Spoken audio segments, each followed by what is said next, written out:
అందరికీ నమస్కారం. మనతో పాటు శ్రీ శుభంకరి సేవా సమితి వ్యవస్థాపకులు స్మార్త నరహరి బ్రహ్మశ్రీ దుగ్గిరాల యాజ్ఞవల్ప దిలీప్ శర్మ గారు మనతో ఉన్నారు. గురుగారితో మాట్లాడదాం. గురుగారు నమస్కారం. నమస్కారం.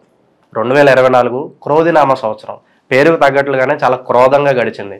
ప్రకృతి విపత్తులు కావచ్చు, దేశాల మధ్య యుద్ధాలు కావచ్చు, ఆర్థిక పరిస్థితులు కావచ్చు, అంత బాగాలేదని చెప్పాలి. 2025 మరి పరిస్థితులు ఎలా ఉండబోతున్నాయి? క్రోధంగానే ఉండబోతుందా? మరి ఏమన్నా పరిస్థితులు మారబోతున్నాయా? కరోనా లాంటి ఏమన్నా మనం చూడబోతున్నామా? ఓవరాల్గా పరిస్థితులు 2025లో ఎలా ఉండబోతున్నాయి గురుగారు? ముఖ్యంగా మనం తెలుసుకోవాల్సిన విషయం ఏంటంటే సంవత్సర నామం బట్టి ఆ సంవత్సరంలో జరిగే విపత్తులకి మనం ముడిపెట్టడం అనేది మన మూర్ఖత్వం.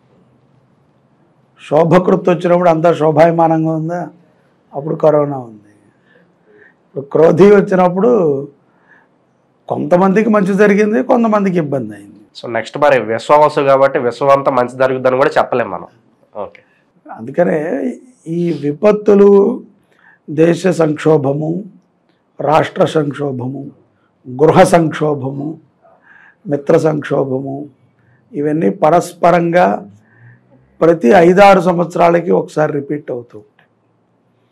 మనం కరోనా వచ్చినప్పుడు మనకు కరోనా ఒకటే గుర్తు, కానీ దానికన్నా ముందు చాలా పెద్ద పెద్ద రోగాలు మన దేశంలో ఉన్నాయి, ఇతర దేశాల్లో కూడా ఉన్నాయి. కరోనా వచ్చాక దాని పేరు ఎక్కువ చెప్పుకున్నాం, ఎక్కువ మంది దాని నుంచి ఇబ్బంది పడ్డారు కాబట్టి మనం దాన్ని చెప్పుకున్నాం.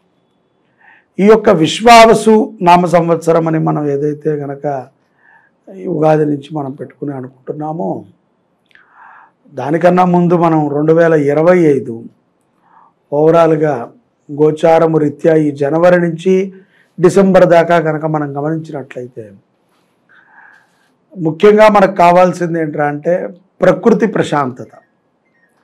బయట ఎవడ ఎట్లాగైనా కొట్టుకుని సావనివ్వండి, మనకొద్దు. ఇంట్లోకి చల్లటి గాలి రావాలి, సకాల వర్షాలు, అక్కడ అర్థమైందండి. ప్రకృతి నియమాలు, ఏదైతే కనుక ఉష్ణం ఉందో అది తగుమాత్రంగా ఉండటము, పాడి పంటలు బాగుండటము, అలాగే ఇతర రాష్ట్రాలతో కానీ ఇతర దేశాలతో కానీ రాజుకి సత్సంబంధాలు ఉండటం అనేటువంటిది ముఖ్యం. అప్పుడు అందరం బాగుంటాం, రాజు బాగుంటే అందరూ బాగుంటాం. ఇక్కడ మనము రాజు పరంపరని మనం చూడాలి. ఈ సంవత్సరంలో బాగా మనం తెలుసుకోవాల్సింది, ఎట్టి పరిస్థితుల్లో ఎవరైతే కనుక మనం రాజు అని భావిస్తున్నామో, ఎవరినైతే కనుక గత 9-10 సంవత్సరాల నుంచి నాయకుడిగా మనం చూస్తున్నామో, వారిలో అనేక మార్పులని మనం చూడొచ్చు. వారి పదవిని కూడా వదిలి వారు జనానికి సేవ చేసే విధంగా ఆ మార్పుని కూడా మనం ఈ యొక్క విశ్వావసు నామ సంవత్సరంలో 2025లో చూస్తాము, వింటాము. వాటి పరమైనటువంటి ఆలోచనలు జరుగుతాయి. సో రాజకీయంగా భారీ మార్పులు జరగబోతాయి అంటారు. భారీ మార్పు అనేది ఏమీ లేదు, అదొక పెద్ద మార్పు. ఎందుకంటే ఇంతకాలము ఒకళ్ళే మనకు బాస్గా ఉన్నారు. ఇప్పుడు రానున్న 26వ సంవత్సరం నుంచి 2 బాసులు అవ్వచ్చు, 4 బాసులు అవ్వచ్చు, 4 రాజ్యాలు అవ్వచ్చు. రాజు ఇప్పటిదాకా ఒకడే ఉన్నాడు కాబట్టి రాజు ఏదున్నా మిగతా మంత్రివర్గం రాజుకే సపోర్ట్ చేస్తుంది, రాజుకే అన్నీ చెప్తుంది. కతే కాలమాన స్థితుల్లో 4 రాజులైతే వీడు రిపోర్ట్ చేయడానికే 4 నెలలు పడుతుంది. అది ఇంప్లిమెంట్ ఎప్పటికి చేయాలి కదా, రాజులు పెరిగేటువంటి అవకాశం. అలాగే రాష్ట్ర సంక్షోభంలో మనం చూసినా ఉభయ రాష్ట్రాల్లో కూడా రాజకీయ పరంగా చాలా మార్పులు వస్తాయి. 2 రాష్ట్రాల్లోనూ ప్రభుత్వాలు మారతాయి కూడా, మళ్ళీ మారతాయి కూడా. మళ్ళీ ఇప్పుడు ఉన్నటువంటి నాయకులు ఎవరైతే ఉన్నారో వాళ్ళల్లో చాలా మార్పులు చూస్తాం. మనం చాలా మార్పులు చూస్తాం. వాళ్ళకే అన్యోన్యత లోపించి ఏమన్నా చీలికలు రావడం అలాంటి ఎక్స్పెక్ట్ చేయొచ్చు అంటారు. అంతవరకు జరగకపోవచ్చు, కాకపోతే వాళ్ళకి వ్యతిరేక స్వరాలు బాగా వినపడతాయి.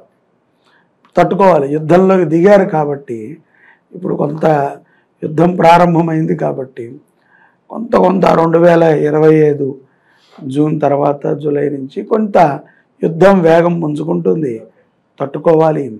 వీటితో పాటు కొన్ని ప్రకృతి విపత్తులు ప్రకృతి విపత్తుల వల్ల విజయవాడలో చూసాం ఫ్లడ్స్, కేరళలో చూసాం ఎంత న్యాచురల్ డిజాస్టర్స్ వచ్చాయి.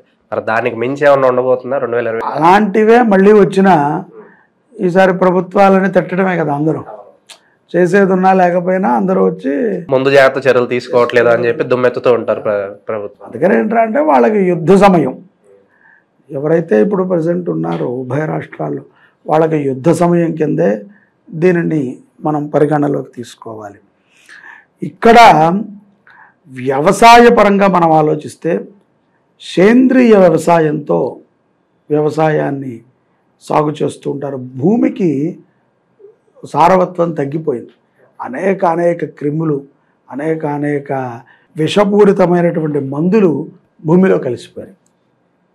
భూమికి ఉండాల్సినటువంటి పట్టు లేదు. అది గోవుల ద్వారానే చెందుతుంది. గో సంరక్షణ బాగా జరగాలి, గో సంరక్షణ చేయాలి. ఉభయ రాష్ట్రాల వాళ్ళు కూడా గో సంరక్షణ చేయాలి. అలాగే ప్రతిదీ ప్రచారం కోసం కాకుండా కొన్ని ధర్మం కోసమైనా చేయాలి. నాకేంటి అనేటువంటి లాభాల కంటే కూడా అది ఎదుటవాడు శత్రువా మిత్రువా ఇంకో పార్టీనా ఇంకో రాజ్యం వాడా మనకొద్దు. మన దగ్గర ఉన్నప్పుడు అందరికీ పెట్టినట్టే వాడికి పెట్టాలి. అంత తప్ప వాడి దగ్గరికి వెళ్ళాడు విసురుకోకూడదు. వాడు భరించి వాడే మనకి ఏకమేకి అవుతాడు. కాబట్టి సస్యశ్యామలమైనటువంటి పాలన కావాలి. రవి ప్రభావం చేత కొన్ని దీర్ఘకాలిక రోగాలు, కొత్త విషజ్వరాలు, కోవిడ్ వైరస్ లాంటిది ఏమన్నా చూడబోతున్నామా? అంత భారీగా కాకపోయినా దాన్ని లాగానే భయపెట్టేటువంటి జ్వరాలు వస్తాయి. జ్వరాలు ఈ యొక్క ప్రకృతిలో జల సంబంధితమైనటువంటి రోగాలని మనం చూస్తాం. భూకంపాలు, సునామీలు, ఇటు పరిస్థితి ఏంటి గురుగారు? ఏమన్నా భూకంపాలు సునామీలకి సహజంగా మన తెలుగు 2 రాష్ట్రాలు కొంచెం దూరంగానే ఉంటాయి.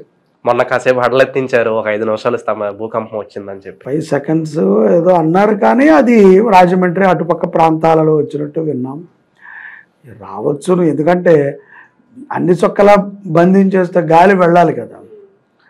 గాలి వెళ్ళటానికి ఏదైనా కొంచెం ఇబ్బంది కలిగి ఒక్కొక్కసారి అనిపించవచ్చును, కానీ అంత భారీగా భూకంప నష్టం జరగదు. కానీ అగ్నిమాపక ప్రమాదాలు మాత్రం బాగా ఉంటాయి. ఇప్పుడు ఆర్టిఫిషియల్ ఇంటెలిజెన్స్ రావడం వల్ల చాలా మంది ఉద్యోగాలు అయితే పోతున్నాయి. చాలా మంది ఏమంటున్నారంటే వ్యవసాయానికి మళ్ళీ డిమాండ్ ఏర్పడుతుంది, ప్రతి ఒక్కరు పల్లె బాట వెళ్ళి అందరూ కూడా వ్యవసాయం చేయటం మొదలు పెడతారు, ఫుడ్ బిజినెస్కి మంచి డిమాండ్ ఉంటుంది. ఏమంటారు దీని గురించి? ఫుడ్ బిజినెస్కి ప్రపంచంలో ఎక్కడైనా మంచి డిమాండ్ ఉంటుంది, ఎనీ టైం. అది మంచి ఫుడ్డా చెడ్డ ఫుడ్డా అన్నాక తింటూ తెలుస్తూ ఉంటుంది. చాలా రకాలైనటువంటి ఫుడ్స్ ఉంటాయి.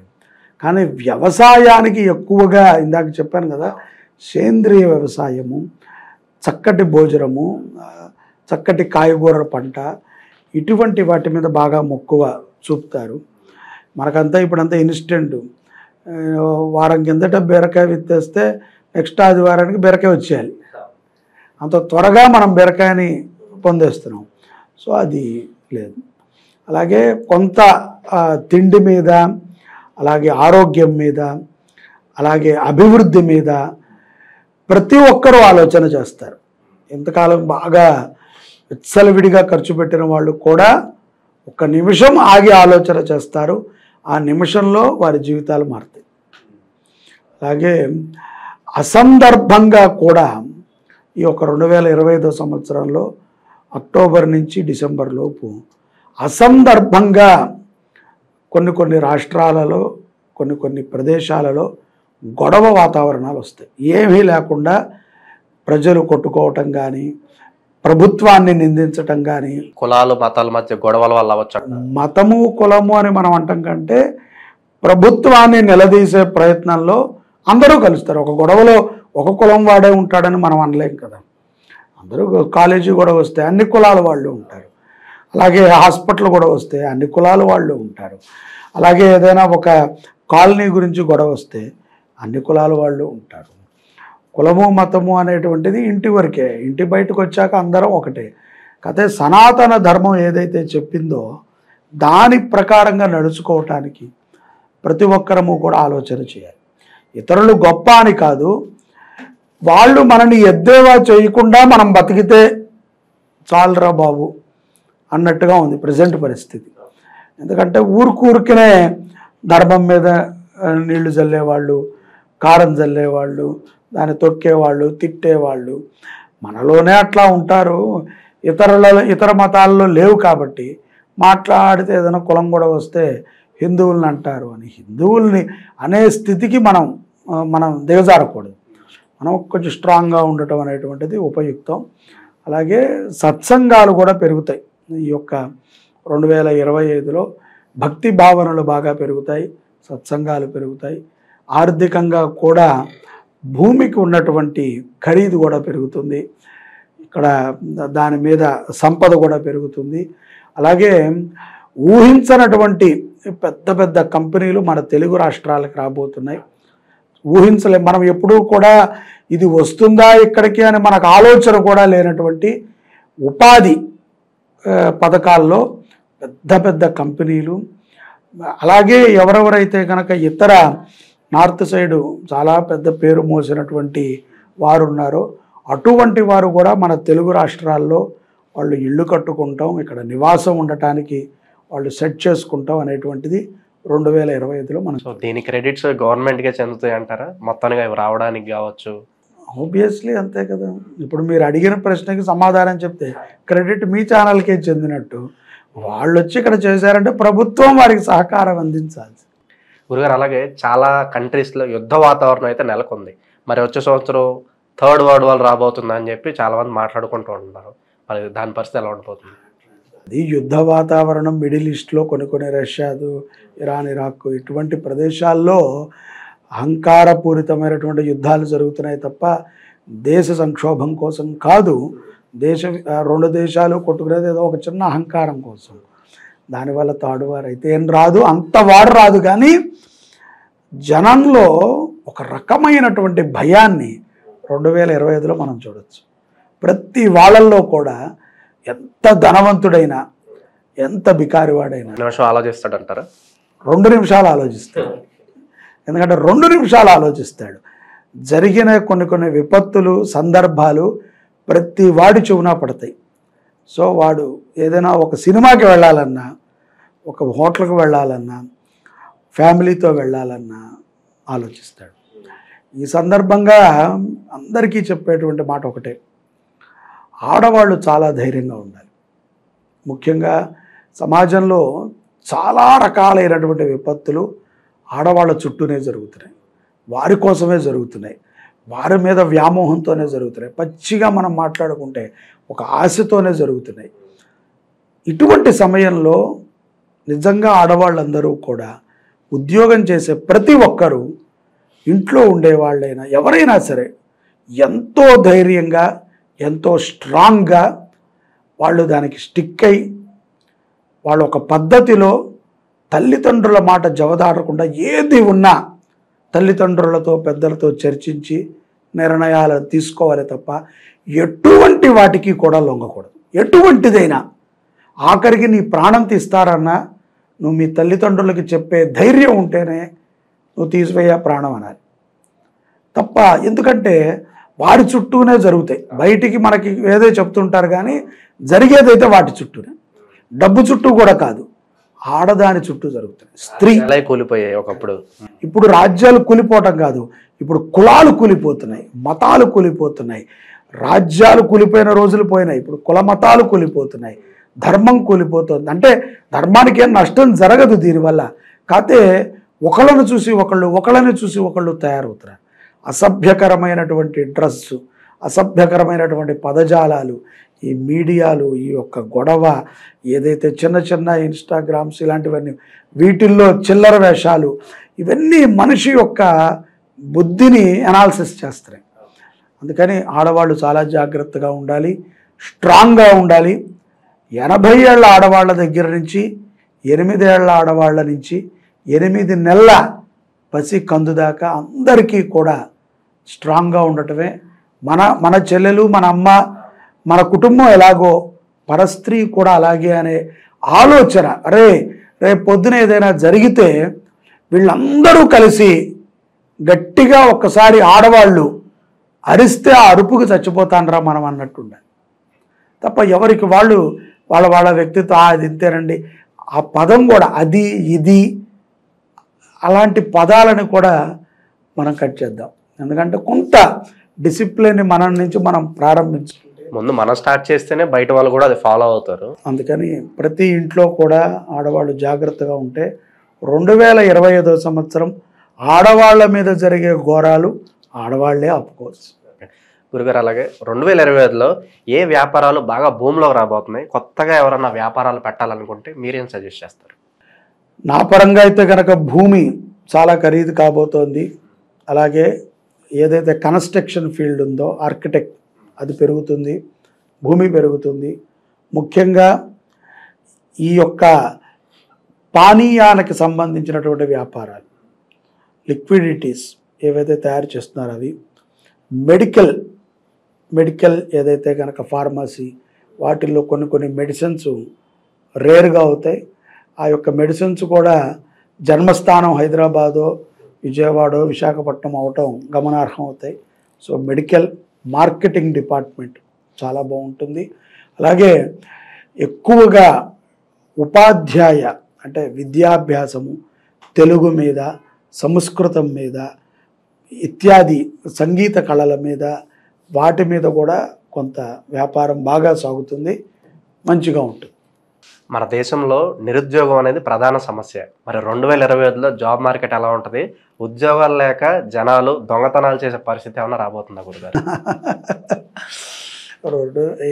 దొంగతనాలు చేసే అంత పరిస్థితి రాదు, కానీ దొరలు దోచుకుంటాన్ని అరికట్టుకుంటారు.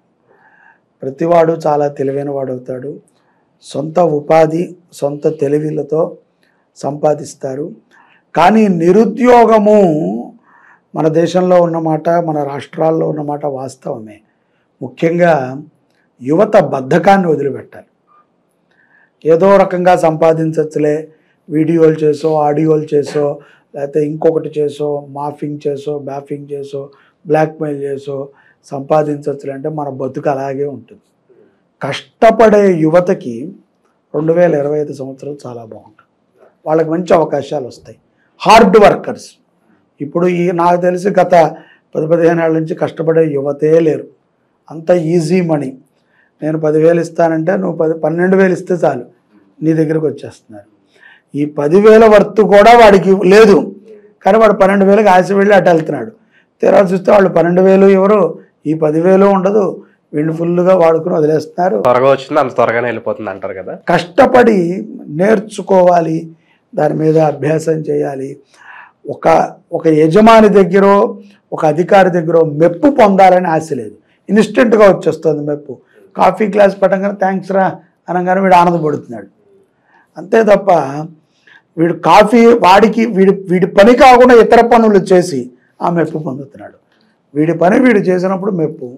అంతా మాటతనం, అందరికీ బద్ధకాలు, విపరీతమైన లేజీనెస్, మోసాలు, దగలు, అప్పులు చేయటము, ఇవన్నీ కూడా కొంత యువత మీద ప్రభావాన్ని చూపుతున్నాయి. ప్రయత్నం చేయట్లేదండి. ఉద్యోగాలు చాలా ఉన్నాయి, ప్రయత్నాలు చేయట్లేదు. ఊరికనే చెప్తారు, ఏమో 100లోకి 20% ప్రయత్నం చేస్తారేమో, మిగతా 80% ఫ్రీ బ్యాచ్. 2025లో ఎలాంటి సంఘటనలు జరగబోతున్నాయో చాలా అద్భుతంగా వివరించారు. ఉద్యోగస్తులకు కావచ్చు, ఇంకా వ్యాపారాల పరంగా కూడా చాలా బాగా చెప్పారు. రాబోయే విపత్తుల్లో అయితే మనం ఆపలేము, కానీ ప్రభుత్వాలు తగిన చర్యలు తీసుకుని ముందుగానే అలర్ట్ అవ్వాలని కోరుకుందాం. అందరూ బాగుండాలి, అందులో మనం ఉండాలి. గురుగారు ధన్యవాదాలు. జై శుభంకరి.